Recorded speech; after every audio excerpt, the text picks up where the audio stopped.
ആദ്യമായിട്ട് ചോദിക്കുകയാണ് എന്നുണ്ടെങ്കിൽ യുവസുപണിയിലേക്ക് വരുമ്പോൾ 9 ആഴ്ചത്തെ തുടർച്ചയായിട്ടൊരു വീക്കിലി ഗെയിൻസിന് ശേഷമാണ് യുവസുപണിയിൽ വെള്ളിയാഴ്ച വ്യാപാരം അവസാനിപ്പിച്ചിരിക്കുന്നത്. നേരിയൊരു ഇടിവാണ് രേഖപ്പെടുത്തിയിരിക്കുന്നത് എങ്കിൽ പോലും സുപണിയുടെ ഒരു പൊതുവെ ഉള്ളൊരു പെർഫോമൻസ് വിലയിരുത്തുകയാണ് എന്നുണ്ടെങ്കിൽ വളരെ മികച്ചത് തന്നെയായിരുന്നു 2023 തന്നെ പറയേണ്ടിയിരിക്കുന്നു.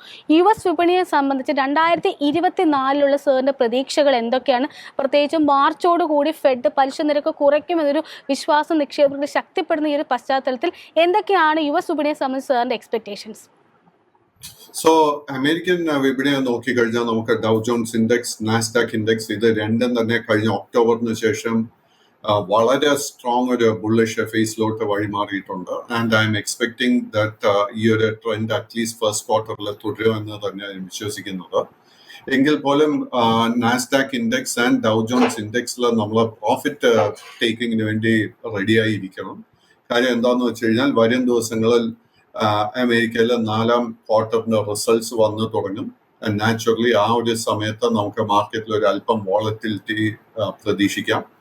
നമ്മൾ അമേരിക്കൻ വിപണി ന്യൂയോർക്ക് സ്റ്റോക്ക് എക്സ്ചേഞ്ചിൽ എക്സ്പോഷർ ഉണ്ടെങ്കിൽ നമ്മൾ ആദ്യം തന്നെ ശ്രദ്ധിച്ചിരിക്കേണ്ട മേജർ സപ്പോർട്ട് ഏരിയ 37,000 പോയിന്റ് ആയിരിക്കും. സോ ആ ഒരു സപ്പോർട്ട് ബ്രേക്ക് ചെയ്യപ്പെട്ടാൽ short term trend will turn bearish. അതേസമയം നാസ്ഡാക്ക് ഇൻഡെക്സ് നോക്കിക്കഴിഞ്ഞാൽ അഗെയിൻ നാസ്ഡാക്ക് ഇൻഡെക്സിലും കഴിഞ്ഞ ലാസ്റ്റ് 2 സെഷൻസിൽ നമുക്ക് നേരിയൊരു പ്രോഫിറ്റ് ടേക്കിംഗ് കാണാൻ സാധിച്ചിരുന്നു. But undertone continues to be very very bullish. And Nasdaq ഇൻഡെക്സിന്റെ കേസിൽ നമ്മൾ ശ്രദ്ധിച്ചിരിക്കേണ്ട സപ്പോർട്ട് ഏരിയ 16,500 ആയിരിക്കും. അതിനോടൊപ്പം തന്നെ സാറിനോട് ചോദിക്കാൻ ആഗ്രഹിക്കുന്നത് കമോഡിറ്റി മാർക്കറ്റിലേക്ക് കൂടിയാണ്. കമോഡിറ്റി മാർക്കറ്റിലേക്ക് വരുമ്പോൾ ഇന്നിപ്പോൾ ഭൂരിഭാഗം കമോഡിറ്റീസും ഒരു ബിയറിഷ് മൊമെന്റത്തിലാണ് മൂവ് ചെയ്തിരിക്കുന്നതെന്ന് കാണാൻ സാധിക്കുന്നുണ്ട്. WTI ക്രൂഡിലേക്ക് വരുമ്പോൾ 71.33 എന്ന നിലവാരത്തിൽ 0.61% ശക്തമായിട്ടൊരു ഇടിവാണ് രേഖപ്പെടുത്തുന്നത്. ബ്രണ്ടിലേക്ക് വരുമ്പോഴും ഏകദേശം സമാനമായിട്ടൊരു സ്ഥിതി തന്നെയാണ് കാണാൻ സാധിക്കുന്നത്. ഒരു ഫ്ലാറ്റ് ടു നെഗറ്റീവ് ടോണിൽ 77.07 എന്നൊരു നിലവാരത്തിലാണ് വ്യാപാരം മുന്നോട്ട് കൊണ്ടുപോകുന്നത്. 2024 ക്രൂഡിനെ സംബന്ധിച്ച് സാറിന്റെ ഒരു long term and short term view എന്താണ്? അല്ല, ക്രൂഡിന്റെ കേസ് എടുക്കുമ്പോഴേക്കും കഴിഞ്ഞ ഓൾമോസ്റ്റ് 2-3 മാസം നീണ്ടു നിൽക്കുന്നൊരു വലിയൊരു കറക്ഷനായിരുന്നു ക്രൂഡിൽ കാണാൻ സാധിച്ചത്. എങ്കിലും ഡിസംബർ മാസം അവസാനത്തോടു കൂടി ഒരു $68 അടുത്ത ക്രൂഡിന് ഒരു സപ്പോർട്ട് ലഭിച്ചിട്ടുണ്ട്. സോ ഞാൻ സംസാരിക്കുന്ന ലൈറ്റ് സ്വീറ്റ് ക്രൂഡിനെ കുറിച്ചാണ്. സോ എല്ലാ ക്രൂഡ് ഓയിലിന്റെ കോൺട്രാക്ട് നോക്കിക്കഴിഞ്ഞാൽ ഇതേ ട്രെൻഡാണ് നമുക്ക് കാണാൻ സാധിക്കുന്നത്. സോ ഡിസംബറിൽ after reaching A law of around $68 നമുക്ക് നല്ലൊരു റിക്കവറി ക്രൂഡിന്റെ കേസിൽ കാണാൻ സാധിച്ചു. എങ്കിലും കഴിഞ്ഞ 3 സെഷൻസിൽ വീണ്ടും ഒരു ചെറിയൊരു കറക്ഷൻ നേരിട്ടിരുന്നു. മൈ എക്സ്പെക്ടേഷൻ ഈ ആഴ്ച തന്നെ ഈ ഒരു കറക്ഷൻ പൂർത്തിയാകും. ആൻഡ് നമുക്ക് ക്രൂഡിന്റെ കേസിൽ ഒരു റിക്കവറി എക്സ്പെക്ട് ചെയ്യാം. നമ്മൾ ക്രൂഡിന്റെ ഒരു ഷോർട്ട് പൊസിഷൻ ഈ ഒരു സ്റ്റേജിൽ പൂർണ്ണമായിട്ട് അവോയ്ഡ് ചെയ്യണം. അതേസമയം $73 റെസിസ്റ്റൻസ് ബ്രേക്ക് ചെയ്യാൻ സാധിച്ചു കഴിഞ്ഞാൽ നമുക്ക് ക്രൂഡിന്റെ കേസിൽ ഒരു $4 മുതൽ $7 നേട്ടം നമുക്ക് എക്സ്പെക്ട് ചെയ്യാം. സോ ക്രൂഡിന്റെ short term trend I'm expecting it to turn bullish. But long term trend bearish ബുള്ളിഷായി മാറണമെങ്കിൽ ക്രൂഡ് $81 റെസിസ്റ്റൻസ് ബ്രേക്ക് ചെയ്യണം. സാർ, ഗോൾഡിലേക്ക് വരികയാണ് എന്നുണ്ടെങ്കിലും ഗോൾഡിലും ഏകദേശം കണ്ടിന്യൂസ് ആയിട്ടൊരു ബുള്ളിഷ് മൊമെന്റത്തിന് ശേഷം ഇന്നിപ്പോൾ നേരിയൊരു ഇടിവിലാണ് വ്യാപാരം മുന്നോട്ട് കൊണ്ടുപോകുന്നതെന്ന് തന്നെ പറയേണ്ടിയിരിക്കുന്നു. 0.56% ഇടിവിൽ 2071.8 എന്നൊരു നിലവാരത്തിലാണ് ഗോൾഡിലും വ്യാപാരം മുന്നോട്ട് കൊണ്ടുപോകുന്നത്. ഗോൾഡിനെ സംബന്ധിച്ച് സാറിന്റെ ഒരു വിലയിരുത്തൽ എന്താണ്?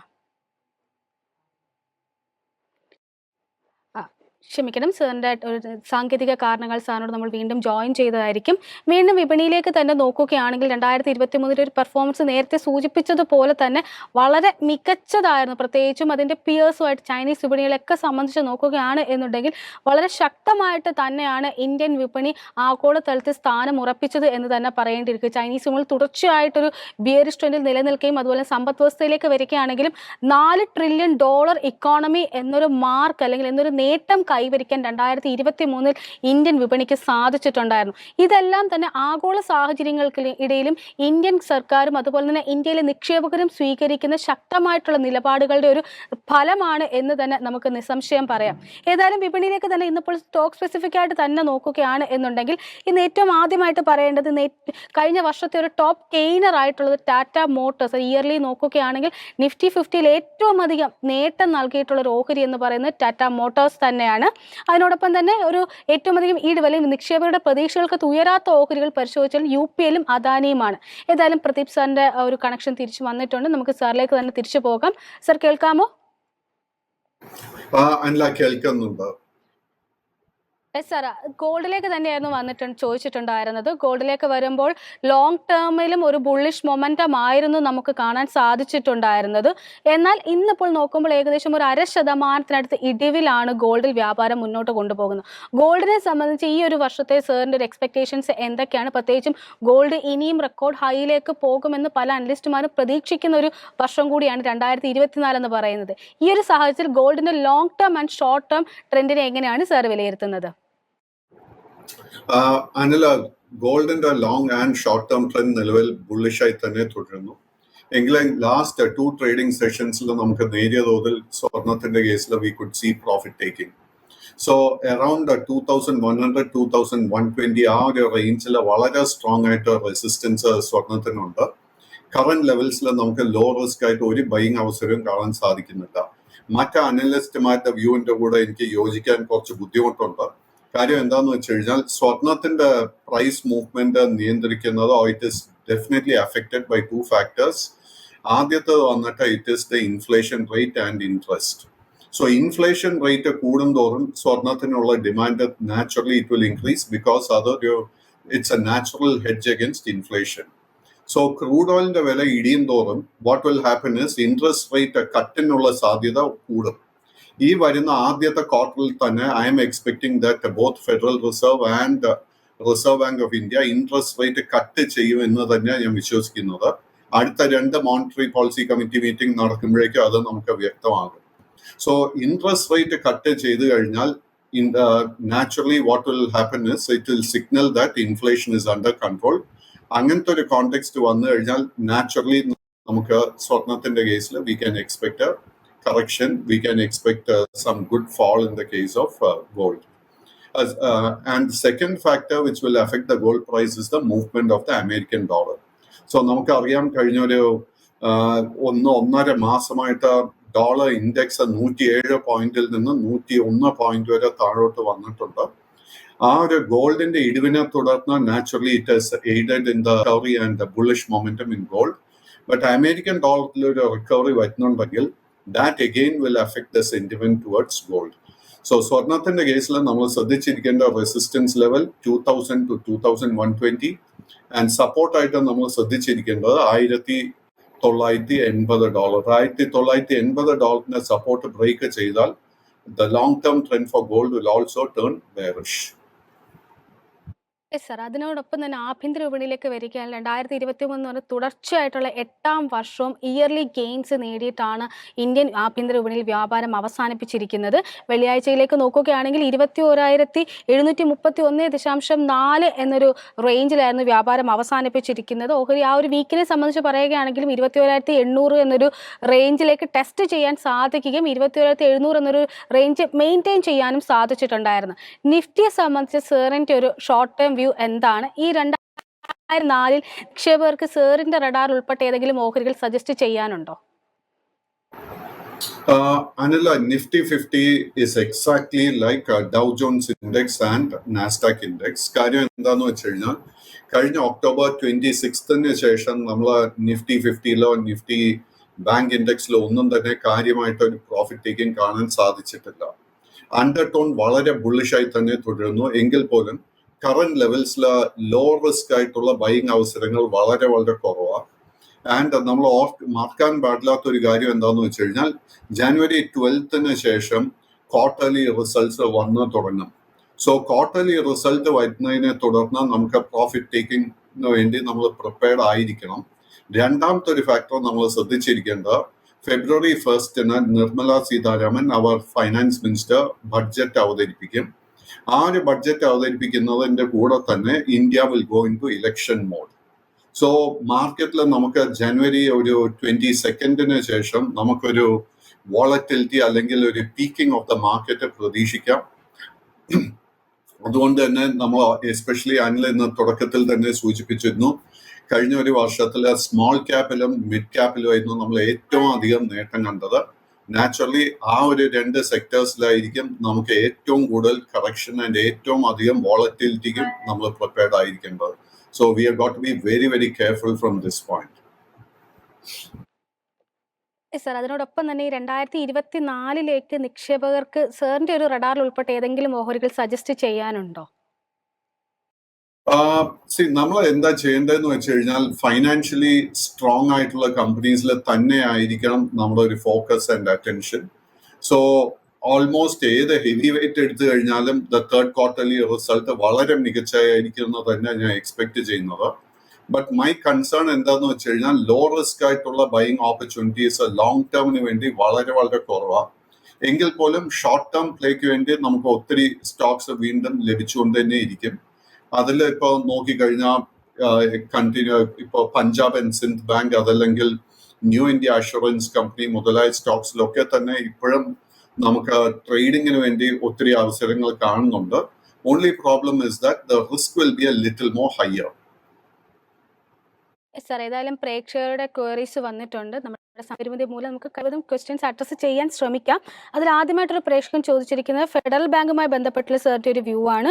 ഓഹരി കഴിഞ്ഞ ദിവസം വ്യാപാരം അവസാനിപ്പിച്ച് 0.42% നേട്ടത്തിൽ 156.15 എന്നൊരു റേഞ്ചിലാണ്. ഫെഡറൽ ബാങ്കിൽ ഇന്ന് സ്വീകരിക്കേണ്ട അല്ലെങ്കിൽ ലോങ് ടേമിലേക്ക് സ്വീകരിക്കേണ്ട സ്റ്റാൻസ് എന്താണ്? കഴിഞ്ഞ 2-3 ക്വാർട്ടർലി റിസൾട്ട്സ് വളരെ വളരെ നല്ലതായിരുന്നു. ആൻഡ് ഈ വരുന്ന ക്വാർട്ടർലി റിസൾട്ടും ഞാൻ വളരെ നല്ലതായിരിക്കും എന്ന് തന്നെ വിശ്വസിക്കുന്നത്. എങ്കിൽ പോലും the problem with federal bank federal ബാങ്കിന് 159-160 ആ ഒരു റേഞ്ചിൽ വളരെ സ്ട്രോങ് റെസിസ്റ്റൻസ് ഉണ്ട്. ആൻഡ് കഴിഞ്ഞ ഒരു മാസമായിട്ട് ഫെഡറൽ ബാങ്കിന് ആ റെസിസ്റ്റൻസ് ബ്രേക്ക് ചെയ്യാൻ സാധിച്ചിട്ടില്ല. സോ 160 റെസിസ്റ്റൻസ് ബ്രേക്ക് ചെയ്താൽ മാത്രമേ നമുക്ക് ഫെഡറൽ ബാങ്കിൽ ഒരു പുതിയ ലോങ് പൊസിഷൻ എടുക്കാൻ സാധിക്കത്തുള്ളൂ. ഓൾറെഡി നമ്മുടെ കൈവശം ഒരു ലോങ് പൊസിഷൻ ഉണ്ടെങ്കിൽ 152 രൂപയുടെ സപ്പോർട്ട് ശ്രദ്ധിച്ചിരിക്കുക. സർ, അതിനോടൊപ്പം തന്നെ മറ്റൊരു പ്രശ്നം ചോദിച്ചിരിക്കുന്നത് LIC ഇന്ത്യയുമായി ബന്ധപ്പെട്ടുള്ള സാറിന്റെ ഒരു വ്യൂ ആണ്. LIC സംബന്ധിച്ച് പറയുന്നത് ഡിസംബറിൽ വളരെ മികച്ച ഒരു പെർഫോമൻസ് നടത്തിയ ഒരു ഗവൺമെന്റ് സെക്ടറിൽപ്പെട്ട ഓഹരി കൂടിയാണ്. ലിസ്റ്റിംഗിന് ശേഷം വളരെ മികച്ചൊരു പെർഫോമൻസ് നടത്തിയൊരു വാരമായിരുന്നു LIC സംബന്ധിച്ച് കടന്നു പോയിട്ടുണ്ടായിരുന്നു. കഴിഞ്ഞ ദിവസം വ്യാപാരം അവസാനിപ്പിച്ചിരിക്കുന്ന 0.68% നേട്ടത്തിൽ 832.5 എന്നൊരു റേഞ്ചിലാണ്. LICയുടെ മുന്നോട്ടേക്കുള്ള സാറിന്റെ ഒരു വ്യൂ എന്താണ്? സോ LIC നോക്കിക്കഴിഞ്ഞാൽ long term and short term trend വളരെ ബുള്ളിഷ് ആയിട്ടാണ് കാണുന്നത്. ആൻഡ് LICയുടെ കേസിൽ അടുത്തൊരു മേജർ റെസിസ്റ്റൻസ് ഫേസ് ചെയ്യാൻ പോകുന്നത് 852. ആൻഡ് 852 ലെവല് ബ്രേക്ക് ചെയ്യാൻ സാധിച്ചു കഴിഞ്ഞാൽ 869 ആയിരിക്കണം നമ്മുടെ അടുത്ത മേജർ ടാർഗറ്റ്. സോ ഈ ഒരു ഹൈ ലെവൽസിലെ പുതിയ ലോങ് പൊസിഷൻ അഡ്വൈസ് ചെയ്യുന്നില്ല. എക്സിസ്റ്റിംഗ് ലോങ് പൊസിഷൻ ഉണ്ടെങ്കിൽ അത് നിലനിർത്തുക. മറ്റൊരു പ്രശ്നം ചോദിച്ചിരിക്കുന്നത് അദാനി വിൽമറുമായി ബന്ധപ്പെട്ടുള്ള സാറിന്റെ ഒരു വ്യൂ ആണ്. ഒരുപക്ഷെ അദാനി ഗ്രൂപ്പിലേക്ക് നോക്കുകയാണ് എന്നുണ്ടെങ്കിൽ ഈ വിപണിയിലേക്ക് എത്തിയിട്ട് അധികകാലം ആയിട്ടില്ല.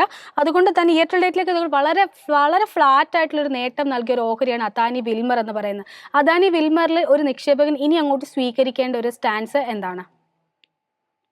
അഡാനി വിൽമർ നോക്കിക്കഴിഞ്ഞാൽ അഡാനി വിൽമർ കഴിഞ്ഞ ഓൾമോസ്റ്റ് ഒരു 7-8 മന്ത്സ് വലിയൊരു സെല്ലിംഗ് പ്രഷർ നേരിട്ടിരുന്നു. എങ്കിൽ പോലും നവംബർ അവസാനത്തോടു കൂടി 285 രൂപയിലെ സ്റ്റോക്കിന് നല്ല സപ്പോർട്ട് ലഭിച്ചു. Since then stock is been on A gradual recovery path and ഒരു വളരെ ഷോർട്ട് ടേമിന് വേണ്ടി നല്ലൊരു ബുള്ളിഷ് സെറ്റപ്പ് നമുക്ക് കാണാൻ സാധിക്കുന്നുണ്ട്. അഡാനി വിൽമറിന്റെ കേസിൽ 361 രൂപയായിരിക്കണം നമ്മൾ ബുള്ളിഷ് ട്രിഗറായിട്ട് ശ്രദ്ധിച്ചിരിക്കേണ്ടത്. 361 റെസിസ്റ്റൻസ് ബ്രേക്ക് ചെയ്യാൻ സാധിച്ചു കഴിഞ്ഞാൽ സ്റ്റോക്കിൽ ഒരു 20 മുതൽ 30 രൂപയുടെ നേട്ടം നമുക്ക് ഷോർട്ട് ടേമിൽ എക്സ്പെക്ട് ചെയ്യാം. അറ്റ് ദ സെയിം ടൈം അങ്ങനെ ഒരു പൊസിഷൻ എടുക്കുന്നുണ്ടെങ്കിൽ 350 രൂപയായിരിക്കണം നമ്മൾ സപ്പോർട്ടായിട്ട് വാച്ച് ചെയ്യേണ്ടത്. സർ അടുത്തതായിട്ട് മറ്റൊരു പ്രൊഡിക്ഷൻ ചോദിച്ചിരിക്കുന്നത് ബാങ്ക് ഓഫ് മഹാരാഷ്ട്രയുമായി ബന്ധപ്പെട്ടുള്ള സാറിന്റെ ഒരു വ്യൂ ആണ്. ഓഹരി 0.44% ഇടിവിൽ 45.15 എന്നൊരു റേഞ്ചിലായിരുന്നു വ്യാപാരം അവസാനിപ്പിച്ചിരിക്കുന്നത്. ബാങ്ക് ഓഫ് മഹാരാഷ്ട്രയിലേക്കുള്ള സാറിന്റെ ഒരു വിലയിരുത്തൽ എന്താണ്? Maharashtra, UCO bank, Punjab and Sind bank മുതലായ PSU ബാങ്ക്സിലൊക്കെ തന്നെ the long term trend continues to be very bullish. എങ്കിൽ പോലും കഴിഞ്ഞ ഒരു 10 സെഷൻസ് ആയിട്ട് ബാങ്ക് ഓഫ് മഹാരാഷ്ട്രയ്ക്ക് നേട്ടം നൽകാൻ സാധിച്ചിട്ടില്ല. The short term trend is a little bit sideways to bearish. Bank of മഹാരാഷ്ട്രയിൽ ഒരു ബുള്ളിഷ് ബൈയിങ് അവസരം നമുക്ക് ലഭിക്കണമെങ്കിൽ 47 രൂപയുടെ റെസിസ്റ്റൻസ് ബ്രേക്ക് ചെയ്യണം. At this point of time, പുതിയ ലോങ് പൊസിഷൻ എടുക്കാൻ ആഗ്രഹിക്കുന്നുണ്ടെങ്കിൽ വെയിറ്റ് ടിൽ ഇറ്റ് ബ്രേക്സ് 347. നമ്മുടെ കൈവശം ഓൾറെഡി ലോങ് പൊസിഷൻ ഉണ്ടെങ്കിൽ നമ്മൾ ശ്രദ്ധിച്ചിരിക്കേണ്ട സപ്പോർട്ട് ഏരിയ 43 രൂപയായിരിക്കും. സർ മറ്റൊരു പ്രൊഡിക്ഷൻ ചോദിച്ചിരിക്കുന്നത് സുപ്രിയ ലൈഫ് സയൻസുമായി ബന്ധപ്പെട്ടുള്ള സാറിന്റെ ഒരു വ്യൂ ആണ്. ഓഹരി കഴിഞ്ഞ ദിവസം 0.13% വളരെ നേരിയ ഇടിവിൽ 315 എന്നൊരു റേഞ്ചിലായിരുന്നു വ്യാപാരം അവസാനിപ്പിച്ചിരിക്കുന്നത്. 50 ഹൈ ക്രിയേറ്റ് ചെയ്തിരിക്കുന്നത് ഡിസംബർ 28-നുമായിരുന്നു. ഈ ഒരു ഓഹരിയെ പറ്റിയുള്ള സാറിന്റെ മുന്നേറ്റക്കുള്ള വ്യൂ എന്താണ്? സോ ഇതൊരു ടേൺ അറൗണ്ട് സ്റ്റോക്ക് ആയിട്ടാണ് ഞാൻ വിലയിരുത്തിക്കൊണ്ടിരിക്കുന്നത്. It's a small cap stock. So naturally risk അല്പം ഹൈ ആയിരിക്കും. എങ്കിൽ പോലും ഈ ഒരു സ്റ്റോക്കിൽ നല്ലൊരു ബുള്ളിഷ് സെറ്റപ്പ് ഫോം ചെയ്തിട്ടുണ്ട്. ഈ ഒരു സ്റ്റോക്കിന് ഇന്ന് 321 രൂപയുടെ റെസിസ്റ്റൻസ് ബ്രേക്ക് ചെയ്യാൻ സാധിച്ചു കഴിഞ്ഞാൽ നമുക്ക് ഓൾമോസ്റ്റ് ഒരു 20 രൂപയുടെ നേട്ടം ഷോർട്ട് ടേമിൽ തന്നെ എക്സ്പെക്ട് ചെയ്യാം. അതേസമയം നമ്മൾ സപ്പോർട്ടായിട്ട് വാച്ച് ചെയ്യേണ്ട 312.